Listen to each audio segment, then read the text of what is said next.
All right, so it looks like we are live. Hello, everyone. Hi, Joel here. Margot here, and we are wearing each other's shirts, which is very funny. Yeah, this is Margot's sweater. This is my sweater. I'm actually dressed as Joel, and then Joel took his revenge. Anyways, yeah, this is a great relationship. See, this is like the definition of a great relationship. We can share some clothes. Yeah.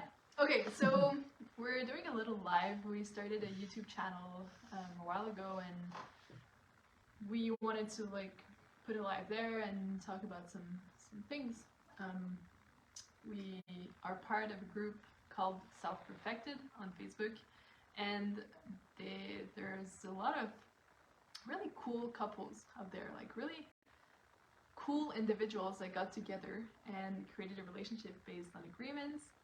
And one of them is Mitch and Jess. Yep. Mitchell and Jessica Snyder. Yeah, Mitch and Jess made a video like similar to this. I think about a year ago. I think 2 years. I think. Why great relationships are so rare, or how it's unfortunate that that's a reality. Mm-hmm. And I know it's my reality, unfortunately, and I'm changing that, especially being in the community, like Mitch and Jess, Drake and Christine, Owen and Chantel, Carl and Megan. There's a lot of great relationships that have become great through being in this community. But before then, like, the relationships around me were not, like, I would maybe know max 2 or 3 great relationships that I thought would be considered great. Mm-hmm. And that's out of like hundreds. And so it's so crazy how like our world revolves around like this idea of love, and all the songs are about love, and all the movies are like some couple kissing at the end, and that's like the whole thing, and blah blah blah. And yet everyone has a shitty relationship. Like everyone.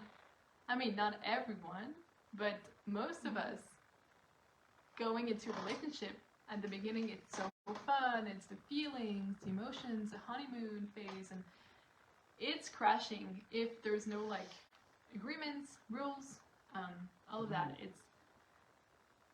It will eventually crash because the feelings go away, or real problems start to appear, or financial problems, or just life in general. And yeah, so you had a lot of bad relationships around you growing up. For myself, it's the same thing. Like my family, like grandparents, aunts, parents, all of that, everyone had a breakup. Like there's no one left that's still like this couple that's been together for 60 years and blah blah. So we don't even have a model of relationships that actually work. Yeah, and same thing for me. My parents split up when I was 7, and there's people like some of my grandparents are still together, but I could tell that they're not really happy together as well. Like there some spiteful comments here and there, and it's not a relationship that the type of relationship that I would want, for example. And it's not to say that they're bad people for being in those relationships, or even like your family. Like they're doing the best they can, and this is part of the problem. It's like it's not shared. It's not really a mainstream for these relationships to be great. It's just survival. It's like do the best you can with who you can find, and not a lot of people are exposed to this information that we have in Self Perfected, for example. There's a couple of things that I find break the relationship in general, like some patterns that we all participated in and that actually like destroyed relationships. And everyone knows kind of what I'm talking about, like first communication. Like what are those things that break relationships, Margot? Well, it's like we all say that communication is the most important thing, blah blah blah, but yet no one is communicating properly in the relationship for a lot of reasons. But one of them is like, oh, I have a problem with Joel, and my first thing that I'm gonna do is I'm gonna call my best friend and like, oh, I have this problem with Joel and and she's gonna like give me advice based on what she knows and she's experienced, and based on what I told her, but not based on what Joel thinks. Or like, there's a lot of like information that is put aside, and so I come back with my advice, and then like, oh, I'm gonna ignore him or whatever, instead of just like first thing first, having this agreement with your partner. It's like, when you have a problem, you go to him and you explain the problem. And if you're lucky, you have a partner who is working every day to not react to things like that, so that when you express yourself, he or she can just like, okay, thanks for expressing, I'm gonna see what I can do, or like we can talk about it, and not just like, what? Yeah. Anyway. Yeah, taking it personally, like, not ideal. So, to have great relationships, for example, what would you say is like the most important things? The most important thing, like besides communication? Yeah. Well, agreements for sure, probably. And this is something we can really talk in another video, because it's a big subject and we kind of always touch on it too. But I guess having two individuals that, instead of just basing the whole relationship on how I feel and like I'm in love, or oh, I'm not in love anymore, or like the feelings went away, or it's like the butterflies went away. It's like, it's gonna happen. Like, ask any couple, married couple with kids, do they still have butterflies every day? Nah. Nah. So it's gonna happen if you always base it on your little feelings. Your relationship will crash, probably. I mean, some relationships still work, but 50% of divorce, right? Yeah. How do you like these odds? You know? Yeah, it's like the statistics are coming for you, anyways. But, yeah, I guess it's so rare because one of the reasons is because it's like, it's part of what's being brought to us, like in social media, in new movies, new series, all of that. It's the idea of having multiple partners. This is and it's interesting. I was listening to that Matt Walsh reacting to fans of Andrew Tate, and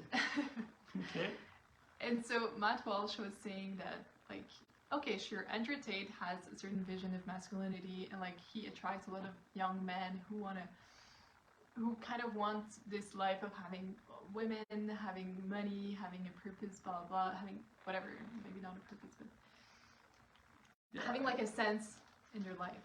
And he was telling that, sure, there's a lot of good things that men are trying to find in some guys like Andrew Tate, but Andrew Tate misses the point, because sleeping with a lot of girls is not what will make you happy in the end, right? It's just like this thing we've been impulsed with. It's like, oh, plenty of partners. Not only boys, like girls too. We want a lot of partners, and Tinder, all of that. It's like, I'm not looking for anything serious, blah blah blah. I'm just looking to have fun. Okay, you're gonna have fun tonight, and then the other night, and then the other night, and then in 10 years, like, are you gonna have fun? Your fun is like... Yeah, law of diminishing return. Yeah, Alex says, I love old people relationships because they have experience. Yeah, and they always say the same thing. The old people, I find, they're like, no, it's not easy, but we made a commitment. Like that's what I find they share. It's like, no, it's sometimes it's horrible. Like it's a relationship with two people. It's not easy. Yeah. But they're still together because they actually like saw the value of keeping their agreements. Yeah, principles, agreements, it's really the foundation of relationships that work. No relationship that or a healthy relationship is going to have that. A lot of relationships are just toxic. There's like you're just like it's kind of like a drug addict or a drug dealer with the other person, like love and attention, and then you're like doing everything you can to keep that going. And you're addicted to love. You are addicted to love. Yeah, and I was too. Like I can see some of my past relationships. Like that's really what it was, right? And it didn't last because no one likes to be a slave or to be in that kind of position for a long time. That's yeah, Mason agrees. So yeah, it's unconsciously like we're gonna create things to destroy that relationship because we don't want to be in that position, even though we're being manipulated again in that relationship. And not to say that all manipulation is bad. Like manipulation can be good, So it's just about doing it in a way that is best for all. And so, in order to have that best for all, it's really creating the best out of yourself and the other person. And you can only do that if you agree on what's best together, right? Where are you going? Where's that relationship going? Yeah. So why relationships are so rare? Because no one is willing to work on themselves for real.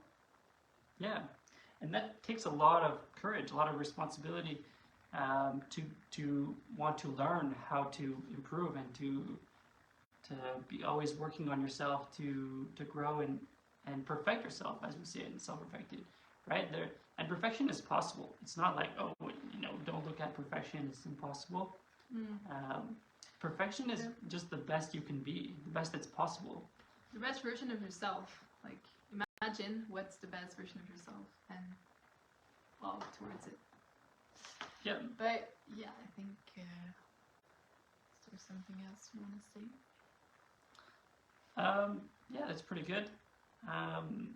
So, yeah, I think to kind of bring it all together, say the reason that we don't have great relationship today, one, we're not educated by it, and it's not in our immediate environment. We're not exposed to great relationships as much, and that's one of the things that drew me to Self-Perfected. Is like, oh wow, like these people seem to have like great relationships. What's going on here? You're programmed with relationships that don't work, literally. Yeah, exactly. And then, so that's kind of like basically the cause, and yeah, we can go into more of what that looks like in terms of the cause of not being exposed to them. And changing that is great relationships based on principles, right? Knowing your principles, agreeing on those principles, and then being teachable enough to want to change.